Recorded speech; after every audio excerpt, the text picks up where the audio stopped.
From the mountains of northern New Mexico comes a story older than memory, where legends walk beside men, where wolves guard ancient secrets.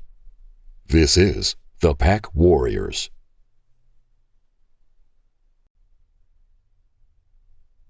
This is The Pack Warriors, Episode 8, Downpour, by Nicholas Coakley and Michele Pollock Dalton, narrated by Rick Barr, published by Barr 26 Publishing, LLC. Copyright 2025, all rights reserved.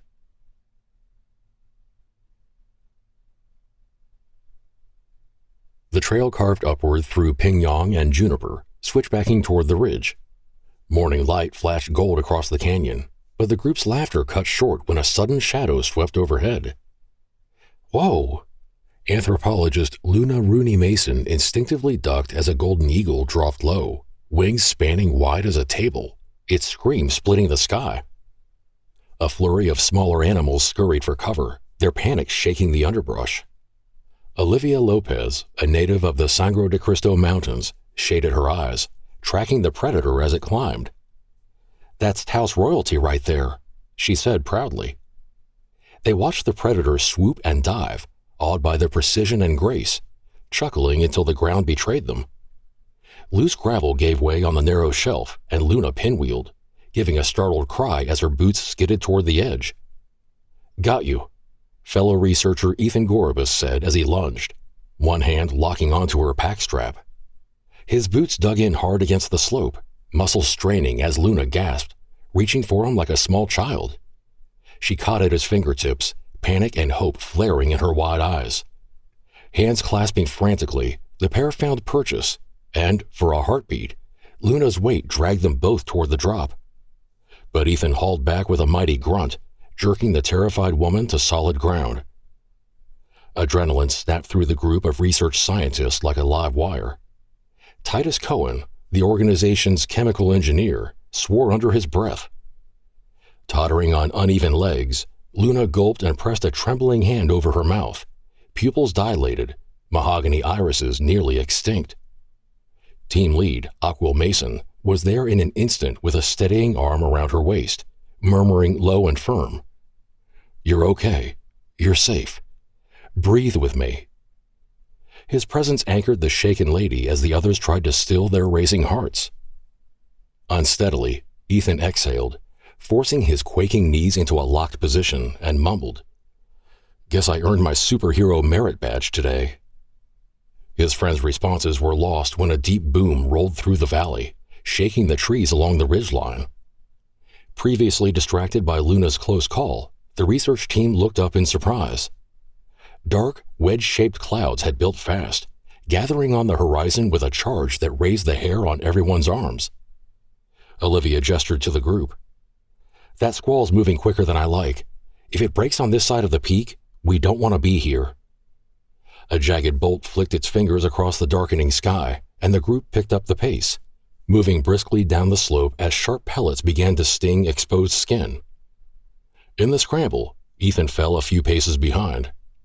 A faint, acrid odor curled through the damp air, catching his attention.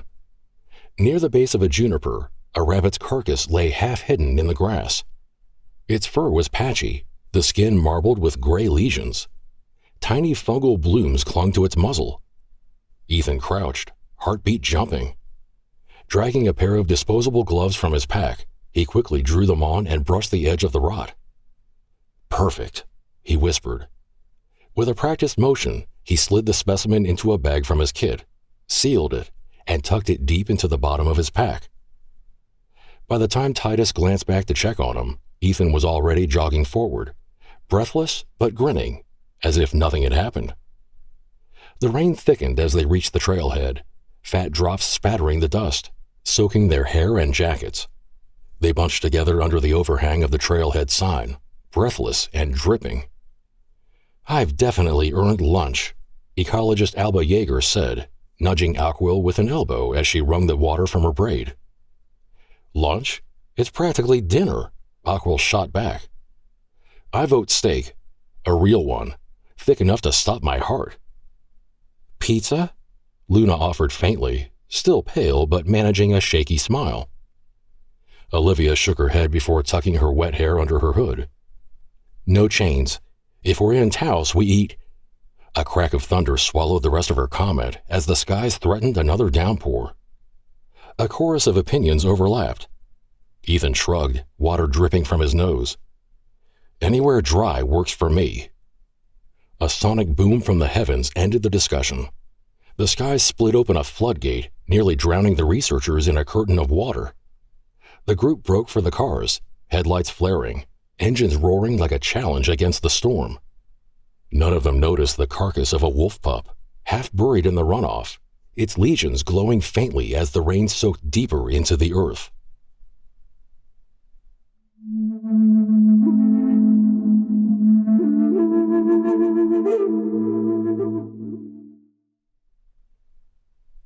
By the time they claimed a table at a small adobe cafe off the plaza, the storm was already beating Taos flat, rain slapping the windows in silver sheets. Shoes squelched across the tiled floor, and the hostess took one look at their drenched jackets before hustling them toward a corner table near the Kiva fireplace. Logs snapped and hissed, throwing a restless glow that painted the plaster walls in warm strokes. Luna collapsed into her chair first, still pale, hair dripping down the back of her hoodie. She rubbed her arms briskly, as if she could shake off the memory of the cliff as easily as the cold. Aquil crouched before her, his eyes tender, one hand brushing hers before she drew it back with a faint smile. "Okay," he whispered, his voice low enough to be private. Luna's chin dipped by a degree, though her enormous pupils suggested otherwise. Still uncertain about her frame of mind, Aquil rose and slid into the seat beside her, laying an arm protectively over the back of Luna's chair. Hoping to soothe the group's general unease, Alba lightly teased, "You should see yourself, Ethan. Hero of the day, dripping like a Labrador pup." "Labradors are loyal," Ethan muttered, tugging at his damp shirt. His grin faltered when Titus thumped him on the back hard enough to rattle his teeth. "Don't let her get to you. You saved a life, man." Titus leaned close, voice low and earnest. "Not everyone could have braced like that." Ethan gave a dismissive wave, though his eyes flicked gratefully toward his friend. "Luck and gravity," he said. "Mostly gravity." Olivia flagged down the waiter as everyone settled and ordered a round of hot drinks before the menus even landed. "Trust me," she announced to the group. "You've never thawed out properly until you've had green chili stew. And if any of you ask for pizza, I'm disowning you." Their hazard management liaison, Lux Williamson, raised both hands in mock surrender. "Wouldn't dream of it, but I do hope they serve something that won't blow my tongue clean off." The waiter, a thin man with a wet ponytail, chuckled as he scribbled. "Don't worry, we'll start you slow. Red chili's the one that bites. Green just nips." He cast a wary glance at the storm-battered window panes. "Came down fast today. Haven't seen clouds stack like that since monsoon season." After the man finished taking their order, the team's laughter picked up again, loosening the tension that had clung since the trail. Jackets draped over chair backs steamed gently in the fire's heat. Luna tugged her phone from her pocket, screen lighting her face with a soft glow. Aquil caught the movement and arched a brow. "Thinking of calling Chandler?" he asked, his voice light, though the name carried a weight that settled the table for a heartbeat. "Tell that cousin of mine I'm keeping my promise to watch out for you. Though I had a little help today." He tipped his chin toward Ethan with a grin. Luna hesitated, her tension easing. Then she shook her head with a half smile. "Not yet. He'd only worry, and I don't need the lecture. Maybe I'll tell him later, when I can make it sound less dramatic." "You mean less like you nearly plunged into the canyon," Alba observed. Color touched Luna's cheeks, though her eyes flicked gratefully toward Ethan. "Exactly." The storm roared louder outside, rattling the vigas overhead. Rain streaked the glass in violent angles, but around the heavy wooden table, the world tightened to warmth, fire, and the hum of voices. Ethan sat angled toward the group, but his backpack rested against his boot. Without realizing it, he nudged it closer to his leg with one foot, as if he couldn't risk leaving it unguarded, even in the safe cocoon of food, friends, and chatter.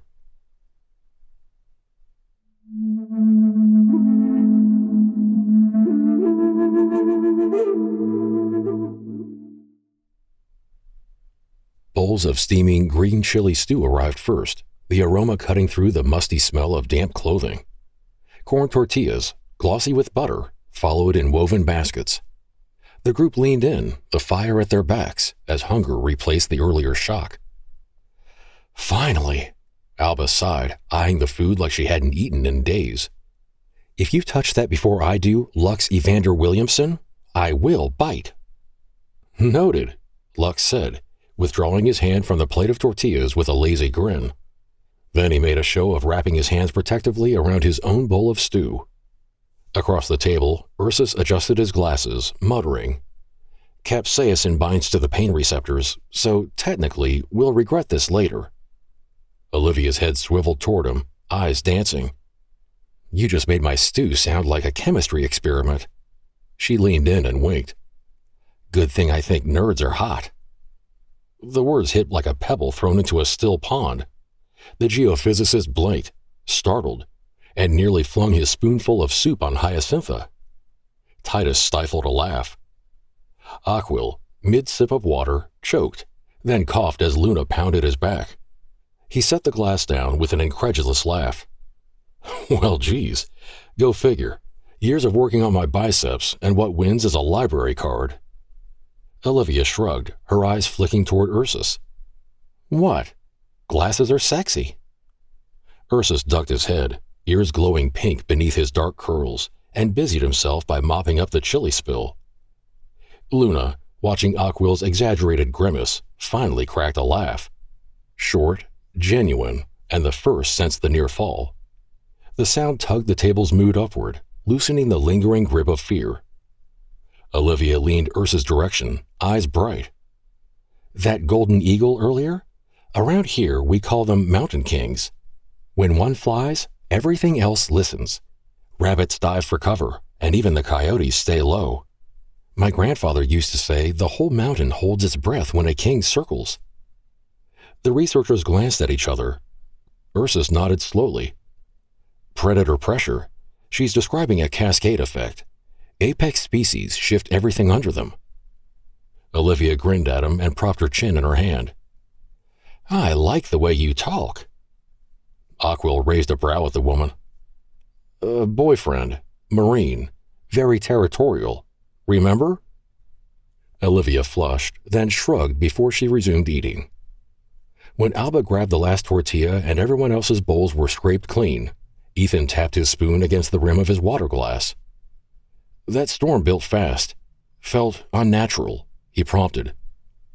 Olivia shook her head. "Not unnatural, just the mountains. Clouds can come over a ridge like a wall, and before you know it, you're soaked. My people always said storms here don't walk. They run." That gave the scientist a foothold. Ursus leaned in. "She's right. The Sangre de Cristo's funnel systems. Rapid convection. The topography accelerates it." Titus stretched, lips quirked. "So, not witchcraft, just weather with an attitude." "Exactly," Olivia said, and this time she laughed along with them.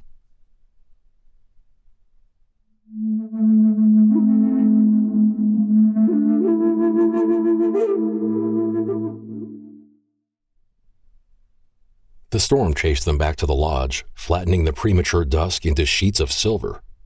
Inside, warmth met them with a welcoming glow. The thick adobe walls held the heat, Kiva fireplaces glowing in the common room, and the smell of Pingyang smoke lacing the air. The group of researchers and their local guide claimed a cluster of leather sofas by the fire. Titus collapsed first, tugging at his bootlaces with a groan. Near-death hikes should come with hazard pay." "Or at least hot chocolate," Alba said, pressing steaming mugs into waiting hands. She sank onto the couch beside Lux, their knees brushing.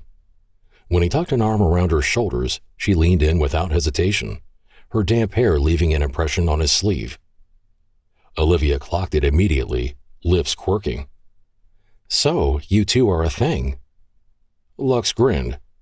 Well, depends who you ask. According to Alba, I'm barely house-trained. And according to Lux, Alba countered, I'm bossy and impossible, but he's still here, so clearly I win. The group laughed, and Olivia leaned back against the sofa arm, studying the easy rhythm between them. This feels like more than colleagues doing field research. Luna curled into the far end of the opposite couch, a lodge blanket puddled over her knees. Aquil took the chair beside her, close enough to be there, far enough not to hover. Olivia's gaze shifted around the circle. I'm curious. Explain the vibe. Colleagues or cousins? That depends on who's telling it, Titus answered, wiggling his toes toward the fire. But for the record, I'm the fun uncle. Self-appointed, Alba noted. Duly elected, Titus countered. Olivia's eyes slid to Aquil and Luna. And you two move like choreography. Aquil's mouth tipped. History. Ancient history, Luna corrected gently. We dated in high school. We're family now. Translation, Cynthia said, settling on the arm of the couch. Aquil used to be a menace. Used to be, Alba snorted. Olivia arched a brow. Menace how? Aquil made a show of considering the ceiling. I pursued research in multiple fields. Skirts, Ursus translated, deadpan. Data-rich environment, Aquil countered, unbothered. But let the record show, I only date exceptional women. Mm-hmm, Alba retorted. Like me, freshman year, for 5 minutes. Until Lux stumbled into advanced chemistry and ruined your sample set with cheekbones and shoulders. Oh, the shoulders, she whispered with a dramatic, playful swoon. Statistically significant interruption, Aquil agreed. Cynthia shrugged noncommittally. He was charming. We went out a few times. Unfortunately. Mutually decided friends, Aquil advised in an aside. Palms up. Mostly decided by me, Cynthia retorted without heat, the corner of her mouth twitching in amusement. Enjoying the banter, Olivia took it in. And longest study? Luna and Aquil traded a look. He nodded for her to take it. Us, she said. We met in high school. He was a junior. I was a freshman. Great while it lasted. He got to college and redirected the research. Skirts, Ursus repeated. Peer review is brutal, Aquil sighed, and Luna's smile said the wound had long since scarred. Status check on everyone else, Olivia said, eyes dancing. Titus? Committed, Titus said. She bakes like a saint and breaks my will like a twig. That's love, Lux said. Olivia's gaze drifted to Ursus. He studied the fire grate with the same devotion most men reserved for the last slice of pizza. Alba smothered a laugh into Lux's shoulder, and Titus raised a brow, clearly clocking Ursa's retreat. Hyacintha's lips twitched, as if she might expose his unrelenting crush, and Ursus slid lower in his chair, practically willing a meteor strike to offer a distraction. Mysterious, Olivia decided, letting him off the hook with a quick, warm smile. Then she propped an elbow on the sofa back, the humor settling into something quieter. Conversation thinned. Fire popped. My dad used to love nights like this, Olivia said softly, the memory pushing against her mind's eye with gentle persuasion. When storms rolled in, he'd sit under the porch and say the rain was the Great Spirit rinsing the dust off our hearts. She rubbed her thumb along the seam of her jeans. Pancreatic cancer took him 2 years ago. People said it was the bottle that did it, and that wasn't wrong. But the bottle didn't find him until after the fire that took my mom and little brother. He just wasn't built for that kind of grief. I'm sorry, Luna said softly. Olivia nodded, eyes still on the fire. There's talk about the bloody ground of wolves, about staff getting sick. Her shoulders rose and fell on a sigh. We've lost 3 others to cancer in the last 2 years, A fourth is fighting. 2 of the men were chain smokers since high school. The woman had it all through her family. People want a simple villain. The Ground's an easy suspect. Ursus turned from the fire and leaned forward, careful in his approach. So, rumors, but no confirmed environmental source. Olivia's shoulders shifted, and she answered, "No, I guess that's why you're here.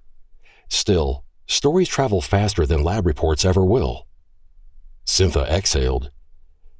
"They always do." Lux glanced at Alba. "We'll want to look at the data sets," he said. Then he caught himself. "And listen, to people, not just numbers." "That's the right order," Olivia sighed, gratitude tucked behind the words. Silence held, soft around the edges. Then Aquil clapped his hands once, gently, shifting the tone. "Ground rules for tomorrow," he said. "We respect the place, we respect the people, and nobody falls off anything." "Copy that," Luna said, a real grin revealing the sweetness of her demeanor. "Especially you," Aquil playfully admonished, wagging a finger at his first love. She nudged his knee with her foot under the blanket. "Bossy." "Guilty," he agreed. Alba yawned and stretched, tipping into Lux. "I'm calling it. Too much fun for this girl. It's lights out for me." "Seconded," Titus said, levering himself up. "Fun Uncle requires 8 hours." They rose in a loose wave, collecting mugs and gear. Olivia stayed by the fire a beat longer, watching the flames climb and settle as if breathing. When she turned to head out, her gaze skimmed the group. The friends seemed to know where the cracks were and stood united anyway. This has been The Pack Warriors, Episode 8, Downpour, by Nicholas Coakley and Michele Pollock Dalton. Narrated by Rick Barr. Published by Barr 26 Publishing, LLC. Copyright 2025, all rights reserved. You've been listening to The Pack Warriors audio drama written by Michele Pollock Dalton and Nicholas Coakley. Narrated by Rick Barr. Join the Pack at thepackwarriors.com and explore the legends, lore, and stories that inspired this world. New episodes arrive every Monday. Until then, keep the fire burning. And remember, Monday doesn't have to bite.